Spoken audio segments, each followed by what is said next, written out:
வணக்கம். நான் டாக்டர் ராமநாதன் அர்ச்சனா. இன்றைக்கு 2025ஆம் ஆண்டு 8ஆம் மாதம் 7ஆம் திகதி இன்றைய பாராளுமன்றம் நடந்து கொண்டிருக்கிறது. இந்த வீடியோவை பாராளுமன்றத்திலிருந்து உங்களுக்கு நான் உங்களுடைய சில அறிவுறுத்தல் உங்களுக்கு தர வேண்டும் என்பதற்காகவும் மிக முக்கியமான வீடியோ. இந்த வீடியோவோட பல பேருக்கு நிம்மதியான ஒரு இது கிடைக்கும் என்ற ஒரு நம்பிக்கையிலையும் கட்டாயம் சொல்ல வேண்டிய விடயம் என்பதாலும், அது தவிர இது தொடர்பாக சம்பந்தப்பட்ட நபர்களுடைய எந்த ஐடென்டிஃபிகேஷனும் இல்லாமல் இந்த வீடியோவை நான் உங்களுக்கு போடுகிறேன். என்னென்றால் இன்றைக்கு நேற்றைய தினம் என்னுடைய ஃபோனுக்கு ஒரு மெசேஜ் ஒன்று வந்திருந்தது. ஒரு பெண் ஒருவர் ஒரு மாவட்டம் வடக்கு மாகாணத்தில் ஒரு மாவட்டத்தில் இருந்து ஒரு பெண் பிள்ளையினுடைய அம்மா ஒருவர் எனக்கு இந்த மெசேஜை எஸ்எம்எஸ் போட்டிருந்தவா. நான் அந்த மெசேஜை கூட நான் உங்களுக்கு ஃபோன் நம்பர் தெரியுதான்னு பார்க்குறேன். ஓகே, ரைட், ஃபோன் நம்பர் தெரியவில்லை, அவை காட்டலாம் உங்களுக்கு. ரைட், இதில் இந்த எனக்கு அனுப்பியிருந்தவர்கள் இப்படி என்ன அந்த போட்டிருக்கிற கடிதம் இந்த மெசேஜை பார்க்குறேன். சார், நாங்கள் ஒரு இடத்துல இருக்கிறோம், அந்த இடம் போட்டிருக்கிறது ஒரு எமர்ஜென்சி சுச்சுவேஷன், ப்ளீஸ் உங்களை மீட் பண்ண முடியுமா? பெரிய ப்ராப்ளம் உண்டு சார், பிக் ப்ராப்ளம் உண்டு சார், ப்ளீஸ் மெசேஜ் பார்த்தா ரிப்ளை பண்ணுங்கள், நீங்கள் தான் ஒரு பெண்ணை காப்பாற்றணும் ப்ளீஸ் என்ற மெசேஜ் வந்திருந்தது. நேற்றைய தினம் இரவு பின்னேரம் 5:26 வந்திருந்தது. இரவு நான் 5:26 வந்தவுடனே நான் ஒரு 10-15 நிமிஷத்துலேயே கோல் அடித்தேன். எஸ்எம்எஸ் போட்டால் நான் பார்ப்பேன் உடனடியாக, சரிதானே? ஸோ கோல் அடித்த போது அந்த பெண்ணுடைய அம்மா தான் ஃபஸ்ட்டாக கதைச்சப்பான். என்னோட கதைப்பதற்கு முன்னம் என்னுடைய சட்டத்தரணி கௌசல்யா நரேந்திரன் அவரோட கதைச்சிருக்கிறார். வளமையாக வர தனி குடும்ப பிரச்சனைகளுக்கும் இந்த பிரச்சனைகளுக்கும் கௌசல்யா நரேந்திரனால் வித்தியாசத்தை பார்க்கலாமல் போயிடுச்சு. என்னடா, கோல் பண்ணி ஒரு சட்டத்தரணியை நம்பித்தான் ஒரு விடயத்தை சொல்லணும். சட்டத்தரணிக்கும் வைத்தியருக்கும் வாழ்க்கையில் பொய் சொல்லக்கூடாதுன்னு உங்களுக்கு சொல்லுவார்கள். நான் ஒரு வைத்தியர், கௌசல்யா நரேந்திரன் ஒரு சட்டத்தரணி. ஆகவே சட்டத்தரணிக்கும் வைத்தியருக்கும் வாழ்க்கையில் பொய் சொல்லக்கூடாது சொல்லுவார்கள். டாக்டருக்கும் லோயருக்கும் பொய் சொல்லக்கூடாது. ஏன்னால் அதை சொன்னால் பாதிப்பு உங்களுக்கு தானே உள்ள, டாக்டருக்கும் லோயருக்கும் அல்ல. கோல் பண்ணி சம்பந்தப்பட்ட பெண் ஒரு 27 வயதுடைய 6 குழந்தைகளுடைய ஒரு திருமணம் டிவோர்ஸ் ஆகின பெண் வரால் அவருடைய அம்மா தான் கதைத்திருக்கிறார். கதைத்து மேலோட்டமாக சொல்லியிருக்கிறார், இப்படி ஒரு சின்ன பிரச்சனை உண்டு மகளுக்கு. அதாவது அந்த பிரச்சனை என்னென்று சொல்லுறேன் உங்களுக்கு. என்னென்றால், அதாவது சம்பந்தப்பட்ட பெண் கொழும்பில் வேலைக்கு வந்திருக்கிறார். நான் நினைக்கிறேன் 2022ஆம் ஆண்டு 3 வருடங்களுக்கு முன்னம் அங்கே தனியாக வேலை செய்கின்ற இடத்துல அங்கே டெலிவரி பண்ணுகின்ற, அதாவது பொருட்கள் டெலிவரி பண்ணுகின்ற நபர் ஒருவரோட ஒரு நட்பொண்டு வந்திருக்கிறது. அந்த நட்போட டிவோர்ஸ் அதோட ஒரு நம்பிக்கையில் சம்மந்தப்பட்ட நபரோடையும் கதைச்சிருக்கிறார். சம்மந்தப்பட்ட நபர் அவருடைய மனைவி கேன்சரில் அண்மையில் செத்துருக்கிறார், சரிதானே? இது கோசிப் கதையில் பாரதூரமான ஒரு பிரச்சனை வடிவாக கேளுங்கள். அதுக்கு பிறகு இவர்களுக்கிடையிலே நட்பு உருவாக்கி அவர் இவருக்கிடையே வாக்கு ஒரு நம்பிக்கை ஒன்றை கொடுத்து 2-3 வருடங்கள் பழகியிருக்கிறார். பழகிற நேரங்களில் ஒன்றாக இருக்கின்ற நேரங்களில் சம்பந்தப்பட்ட நபர் வீடியோகள் எல்லாத்தையும் இவரோட சேர்த்து எடுத்திருக்கிறார். எடுத்த பிறகு அந்த சம்பந்தப்பட்ட காலம் போக தான் சம்பந்த நபருக்கு புடு கஞ்சா பிஸ்னஸ் செய்கிற தொழில் இருக்கிறன்றதையும், அதே நேரம் இந்த மாதிரி பெண்களோடு அவர் ஒன்றாக இருந்து வீடியோக்களை கள்ளமாக ரெக்கார்ட் பண்ணி அவருடைய கம்ப்யூட்டர்லையும் ஃபோனுகள்லையும் எடுத்து வச்சிருந்திருக்கிறார் என்றும் இந்த பெண்ணுக்கு தெரிய வந்திருக்கிற சந்தர்ப்பத்தில் ஒரு பிள்ளையான ஆள்கிட்ட போயிட்டு நின்ற சந்தர்ப்பத்தில் இந்த பெண் என்ன செய்திருக்கிறார், அவரோட இருக்கிற பிரச்சனைகளை நிப்பாட்டுவதற்காக ட்ரை பண்ணியிருக்கிறார், சரிதானே? ஆனால் அவர் என்ன செய்திருக்கிறார், அந்த வீடியோக்களை போடுவேன் என்று சொல்லி பிளாக்மெயில் பண்ணி சம்மந்தப்பட்ட பெண்ணை வடமாகாணத்தில் இருந்து மத்திய மாகாணத்துக்கு கொண்டு போயிருக்க இந்த பிள்ளை சொல்லிக்க, அம்மா நான் போகிறேன்னு என்ன மறந்துடுங்கன்னு சொல்லிவிட்டு போயிருக்கிறார். சம்பந்தப்பட்ட நபர் கிட்டத்தட்ட 1 வருடங்கள் அந்த பெண்ணை தவறாக பயன்படுத்தியிருக்கிறார். அந்த பிள்ளை அதுக்கு பிறகு அவருடைய தம்பி ஒரு ஆள் இருக்கிறார், சம்பந்தப்பட்ட மாவட்டத்தில் தம்பி ஒரு ஆள் இருக்கிறார், சொல்லப்பட்டு போலீஸில் முறைப்பாடு செய்யப்பட்டு போலீஸ் ஒரு நாள் அந்த பெண்ணை காப்பாற்றி மீன்ஸ் கூட்டிகிட்டு போகும்போது சம்பந்தப்பட்ட நபருடைய இந்த பொருட்கள் சேர்ந்த ஆதாரங்கள் உள்ள அந்த இலத்திரனியல் ஊடகமல்ல அந்த டிவைஸ் இருக்குது தானே, எல்லாத்தையும் அந்த பெண் எடுத்துகிட்டு போயிட்டா. ஏனென்றால் இவர்கிட்ட இருந்தால் லீக் ஆகும் வீடியோக்கள். கொண்டு போய் அதில் பார்க்கும்போது அதில் பேர் இதை மாதிரி 100 பெண்களோட சம்பந்தப்பட்ட நபர் வீடியோக்களை எடுத்து அதை விற்கிற விளையாட்டுக்கள் எல்லாம் நடந்திருக்கிறது. அந்த பெண் பிடிபட்டது. போலீஸார்கிட்ட முறைப்பாடு செய்யும் போது இந்த மத்திய மாநிலத்தில் இருக்கிற போலீஸார் இருக்கிறார், அவர் அந்த சம்பந்தப்பட்ட நபருக்கு சார்பாக வேலை செய்து என்னுடைய லேப்டாப் எல்லாத்தையும் எடுத்துக்கொண்டு போயிட்டா, என்னுடைய பொய் சொல்லி என்னுடைய சாமான் எடுத்து போயிட்டா, காசு எடுத்துக்கொண்டு போயிட்டா என்று சொல்லி வழக்கொண்டை போட்டிருக்கிறார்.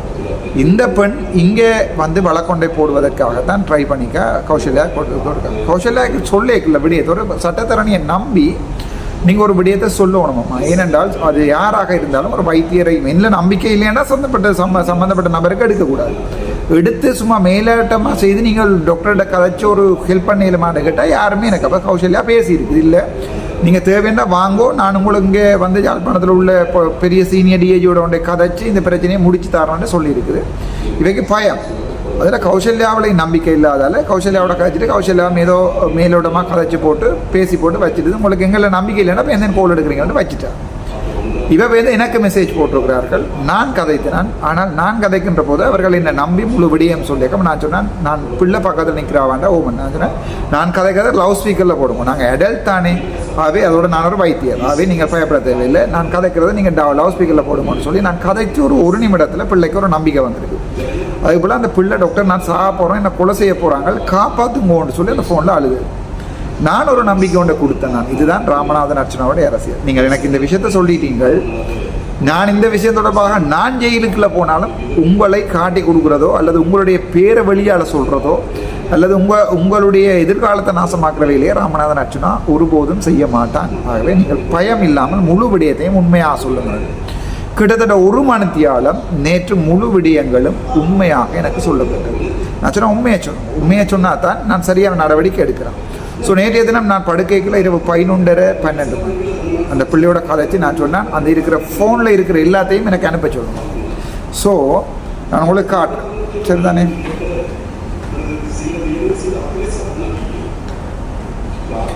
இந்த இவ்வளவு வீடியோக்களும் வந்து இதெல்லாம் ஒவ்வொரு கேர்ள்ஸ், சரிதானே? ஒரு ஆள் இல்லை, இது கிட்டத்தட்ட 20 பேருடைய 20 பேர் 30 பேரோட சம்மந்தப்பட்ட நபர், சரிதானே? 20 பேர் 30 பேரோட சம்மந்தப்பட்ட முழு எவிடன்ஸையும் எனக்கு அனுப்ப சொன்னான். அனுப்பி போட்டு நான் பேந்து சொன்னேன் அந்த பிள்ளைகிட்ட, அம்மா நீங்கள் நடந்த விஷயத்த ஒரு பேப்பரில் எழுதி ஒட்டையில் எழுதி அவ்வளோத்தையும் எனக்கு அனுப்புங்க, கம்பெனினா உங்களோட ஹேண்ட் ரைட்டிங் அதுவும் எனக்கு அனுப்பப்பட்டிருக்கிறது. இப்போ பாராளுமன்றத்தில் இந்த விடயத்தை நான் கதைத்தால் சம்மந்தப்பட்ட நபருடைய பேரை சொல்ல வேண்டி வரும், மாவட்டத்தை சொல்ல வேண்டி வரும், போலீஸார் நடவடிக்கை எடுப்பார்கள். ஆனால் அந்த பெண்ணுக்கு வந்து பெண்ணுடைய விஷயங்கள்லாம் வெளியால் போயிடும். ஸோ அந்த பிள்ளை பாவம், இன்னொரு பொம்பளை பிள்ளை 6 வயசில் பொம்பளை பிள்ளையும் இருக்குது. ஆகவே இங்கே தான் நான் சொல்கிறேன், நான் ஒரு அரசியல்வாதி அல்ல, நான் ஒரு ராஜதந்திரி. நீங்கள் ராஜதந்திரியாக இருக்க ஆசைப்படுறேன். உங்களுக்கு தெரியும் என்பிபியோட நான் எப்படி அடிபடுறேன். ஒரு நிமிஷம் ஜனாதிபதி வந்திருக்கிறார், ஒரு நிமிஷம் நான் திருப்பி வந்து இந்த வீடியோ மிச்சத்தை போடுறேன். மன்னிச்சு கொள்ளுங்க, என்னென்றால் இடையில போக வேண்டி வந்துட்டு நான் கதைச்சி வீடியோ ரெக்கார்ட் பண்ணி கொண்டு கேட்க ஜனாதிபதி வந்தாண்டு டிவியில் தெரிஞ்சது. அப்போ நிப்பாட்டு போனால் ஜனாதிபதி கதைக்கு ஒரு பதில் சொல்லி இன்றைய கூட சின்ன ஒரு சம்பவம் நடந்தது. ஸோ அது தொடர்பாகவும் நான் ஒரு வீடியோவை போடுகிறேன் உங்களுக்கு. எங்களுடைய யாழ்ப்பாணத்தின் வைத்தியசாலைகள் தொடர்பாக கதைக்கப்பட்டது. ஜனாதிபதி ஒரு பதில் ஒன்று சொன்னவர், அது என்ன என்பது தொடர்பாக உங்களுக்கு இன்றைக்கு நான் ஒரு வீடியோ போடுவேன். ஜனாதிபதியுடைய ஸ்பீச்சினுடைய ஒரு பகுதியையும் போட்டு வீடியோ போடுகிறேன். ஸோ போயிட்டு வந்ததால் இந்த வீடியோவை இடையில நிப்பாட்ட வேண்டி வந்துட்டு, ஆகவே இந்த முழுமையாக போடுறேன். ஸோ என்னென்றால் இப்போ நான் அந்த பிள்ளையினுடைய டீட்டெயிலில் ஃபுல்லாக பாராளுமன்றத்தில் இப்போ நான் ஒரு அரசியல்வாதியாக இருந்தால், நான் ஒரு கட்சித் தலைவர் என்ற அடிப்படையில் இதை ஒரு முக்கியமான பிரச்சனை என்னென்றால் ஒரு மாஃபியா, ஒரு ட்ரக் நெட்வொர்க், ஒரு மாஃபியா, அதே நேரம் வந்து பொம்பளைகள வீடியோ இப்போ பாருங்க, இதில் உங்களுக்கு ஃபோட்டோ கணக்க போட்டிருக்கேன். இந்த இதில் பிள்ளைகள ஃபீட்டு ஃபோட்டோ ஒன்றும் இல்லை, இந்த என்னுடைய தம்ப்நெயிலில் வந்து அனுப்பினதை ஸ்க்ரீன்ஷாட் அடிச்சு போட்டு முகத்தை அழிச்சிட்டு போட்டிருக்கேன். நான் எக்கச்சக்கமான வீடியோக்கள், கன பொம்பளைகள், கன முஸ்லீம் பெண்கள், அதில் போட்டதில் வந்து இவர் சம்பந்தப்பட்ட நபர் வந்து ஒரு முஸ்லீம் நபர். நான் நினைக்கிறேன் கிட்டத்தட்ட ஒரு 30-40 முஸ்லீம் பெண்கள், திருமணமானவர்கள், திருமணம் ஆகாதவர்கள், சின்ன பிள்ளைகள், குழந்தைகள் சொல்லுவாங்க, குழந்தைகள் சொல்ல 16 வயதுக்கு உட்பட்டவர்கள், ஸ்கூல் பிள்ளைகள் எல்லாரோடையும் இவர் பிழையாக இருக்கின்ற வீடியோக்கள் வந்து அனுப்பப்பட்டிருக்குது. அது பிடிபட்டிருக்கிறது, அனுப்பப்பட்டிருக்குது. ஒரு பாரிய ஒரு குற்றம். இப்படியானது வந்து ஒரு பெரிய குற்றம். அதோட முக்கியமாக ஒன்று சொல்லணும், அந்த வீடியோ காலில் கதைக்கின்ற போது அவர்கள் ஸ்க்ரீனை ரெக்கார்ட் பண்ணுவார்கள். பொம்பளை பிள்ளைகளுக்கும் அதே நேரம் இளம் பிள்ளைகளுக்கும் பாடசாலை பிள்ளைகளுக்கும் ஒரு வெரி வார்னிங் வீடியோ உண்டு. ஏனென்றால் இப்போ பெண்களோட கதைக்கும் போட இந்த அப்படியான ஆண்கள் அந்த ஸ்க்ரீனை வீடியோவை ரெக்கார்ட் பண்ணுவார்கள். ரெக்கார்ட் பண்ணி போட்டு அதை சேவ் பண்ணி வச்சு போட்டு வேறு ஆக்களுக்கு விற்பார்கள் காசுக்கு. அதை வேறு நாடுகளுக்கு அனுப்புவார்கள். ஆகவே ஃபோன்களில் தொலைபேசி அழைப்புகளில் இருந்து கொண்டு நீங்கள் இந்த உடல் உறவு செய்கிற இந்த மாதிரியான விடயங்கள் அந்த ஃபோன் வீடியோக்களில் மிகவும் ஆபத்தானது. குழந்தை பிள்ளைகளுக்கும் சின்னாக்களுக்கும் இந்த வீடியோ சொல்கிறேன். இப்படியானவர்கள் வந்து நீங்கள் நன்றாக கதைப்பாங்க, நல்லாக கதைச்சி உங்களை நம்பக்கூடிய மாதிரி கதைச்சி தான் எல்லாம் செய்வார்கள். ஸோ நீங்கள் சரியான கவனமாக இருக்கணும். இந்த வீடியோ வந்து ஒரு முக்கியமான வீடியோவாக இருக்கும் என்று நான் நினைக்கிறேன். என்னை பொறுத்த வரைக்கும் இது சரியான முக்கியமான வீடியோவாக நினைக்கிறேன். ஆகவே இதற்கு பாருங்கள், இதை பயிருங்கள். கணக்க வீடியோஸ் வந்திருக்கிறது. மற்றது இந்த பெண் பிள்ளையை கூட்டி கொண்டு போய் ஒரு வருடம் அம்மாவினுடைய ஹஸ்பண்ட் இறந்து விட்டார் நினைக்கிறேன். அந்த பிள்ளையுடைய தாய் தேப்பன் இறந்து விட்டார். இவருடைய ஹஸ்பண்ட் டிவோர்ஸ். 6 வயசில் பொம்பளை பிள்ளை இருக்குது. ஸோ இது நான் சொல்ல தேவையில்லை உங்களுக்கு. ஸோ இப்படியான சம்பவங்கள் வந்து இப்போ நான் கடந்து போயிருக்கலாம், எனக்கு என்ன என்று. ஆனால் நான் ஏழைகளுக்காகவும் கஷ்டப்படுறாக்களுக்குமான தான் நான் அரசியல் செய்கிறேனே ஒழிய ஹை லெவல் டாக் பாலிட்டிக்ஸ் செய்வதில்லை. நான் செய்ய தெரியும். நாங்கள் அதை செய்கின்ற போது யாராலையும் தாங்கிலாது. பட் நாங்கள் படிப்படியாக மேலே போவோம். ஸோ அந்த விடயத்தில் வந்து நான் உடனடியாக இன்றைக்கு செய்த விடயம் என்னென்றால், காலமாக வந்த பிறகு சரியாக யோசித்தேன்.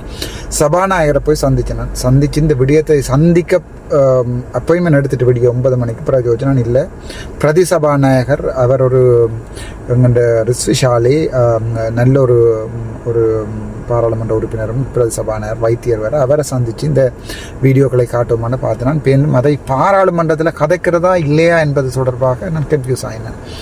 ஸோ அதற்கு பிறகு தான் நான் யோசித்தேன், சரி பாராளுமன்றத்தில் இதை கதைக்கவும் வேண்டாம், நாங்கள் பாராளுமன்றத்தில் ஒன்றும் சொல்லாமல் அதுக்கு என்ன நடவடிக்கை எடுக்கலாம்னு உடன் நான் யோசித்தேன்.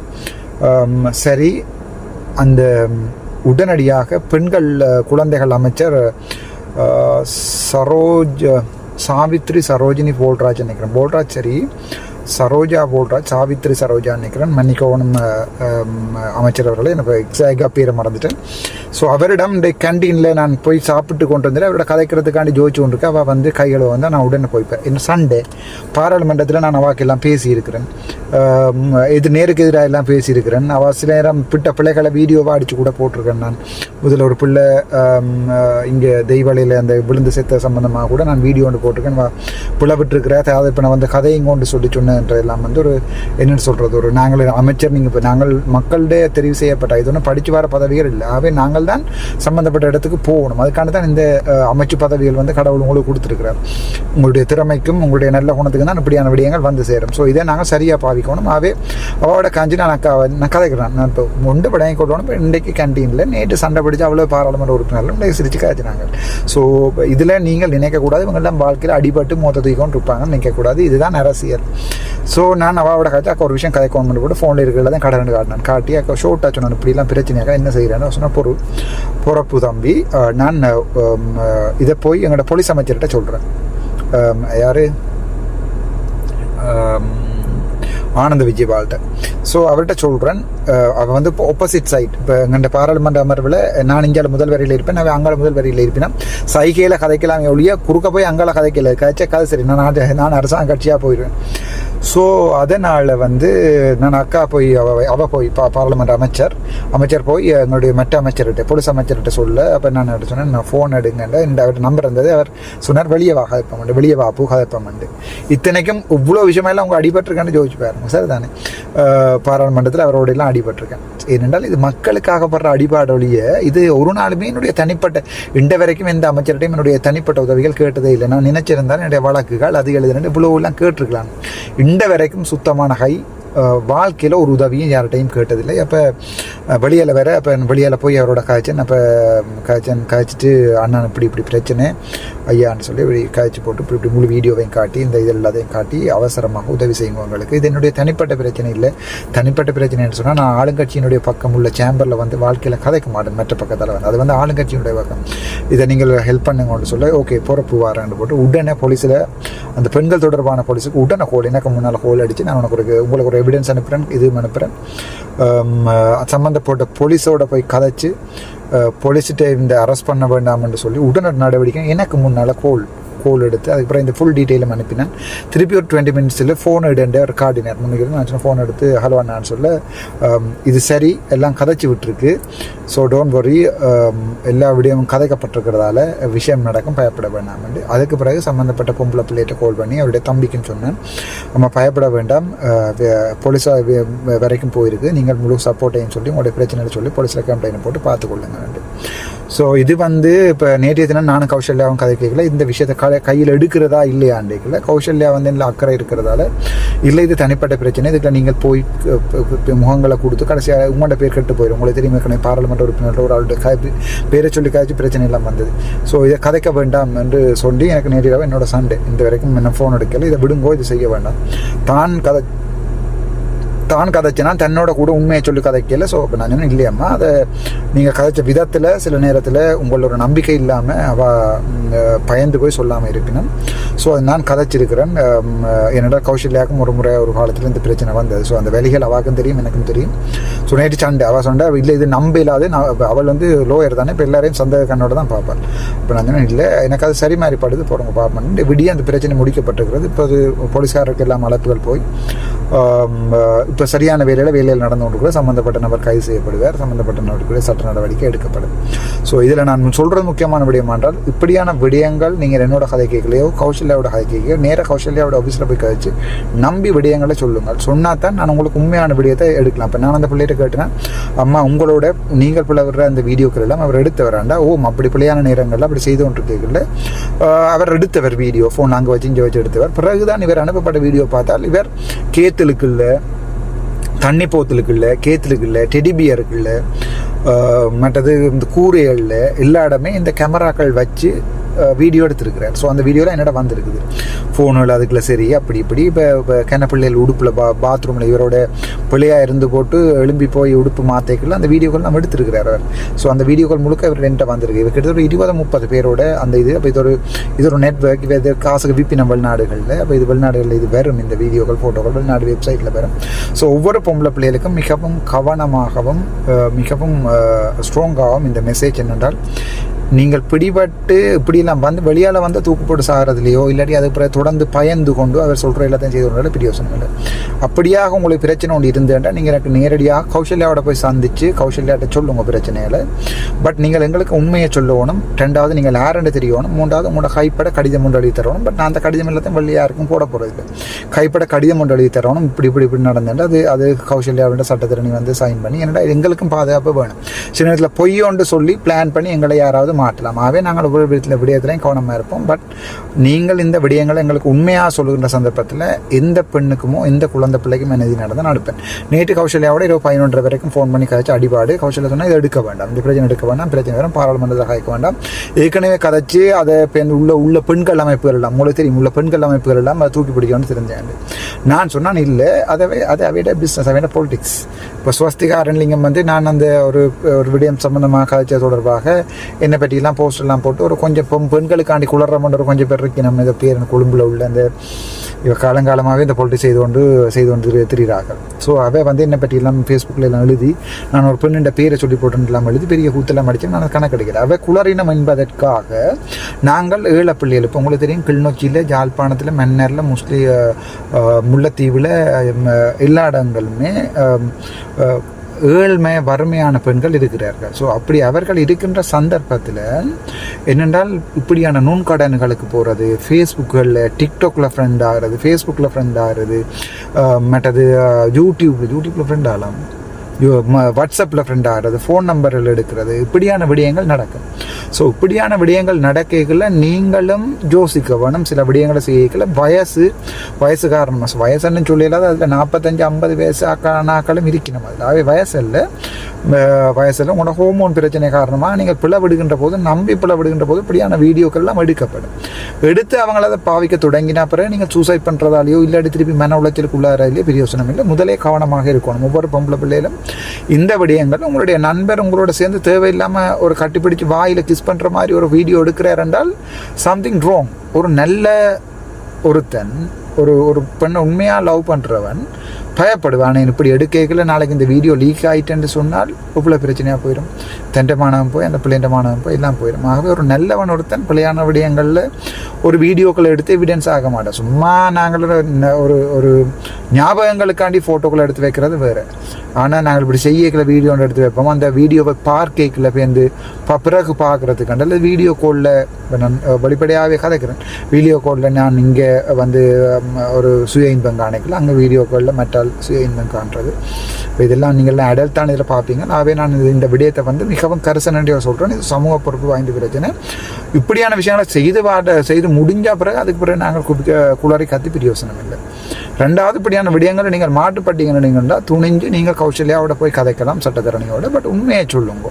உண்மையை சொல்லி இப்படி இங்கெல்லாம் ட்ரிப் போனால் இப்படிலாம் ஃபோட்டோ விட இருக்கு அவட என்னென்ன இப்போ அனுபவோட 1.5 மாதம் காய்ச்சினான். பட் அந்த பிள்ளை எனக்கு உண்மையை சொன்னது, அதால் எனக்கு ஆக்ஷன் எடுக்கக்கூடியதாக இருக்குது. ஆனால் கௌசல்யாவோட உண்மையை சொல்லல, அதால் ஆக்ஷன் எடுக்கக்கூடியதாக இருக்கல. ஆகவே மிகவும் கவனமான ஒரு விடயம்.